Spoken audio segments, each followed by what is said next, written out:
ప్రభావం ఈ కోపమంతా ఒక్కసారి ఆ పిల్లోడి మీద పడిపోయింది. చిన్నదానికే విసిగిపోతుంటాం మనం కదా. కానీ చేయొద్దన్నదే మళ్ళీ చేస్తాం. దేవునికి ఇష్టం లేనిదే మళ్ళీ చేస్తున్నావు. దేవుని సన్నిధిలో ఉంటున్నావు, దేవుని బిడ్డనని చెప్తున్నావు, మళ్ళీ దేవుడికి ఇష్టం లేనిదే మళ్ళీ చేస్తున్నావు. అందుకే బైబిల్ ఆ తరము వారి వల్ల నేను విసిగిపోయాను. అసలు వాళ్ళు నా రాజ్యంలోకి ప్రవేశించడానికి వాళ్ళు పనికిరారు. అసలు వాళ్ళ కానాన్లో ప్రవేశింప చేయనని నేను ప్రమాణం చేస్తున్నాను.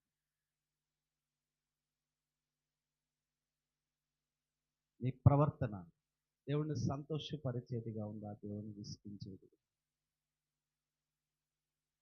నీ ప్రవర్తన విధానం రోజు రోజుకి నిన్ను దేవునికి దగ్గర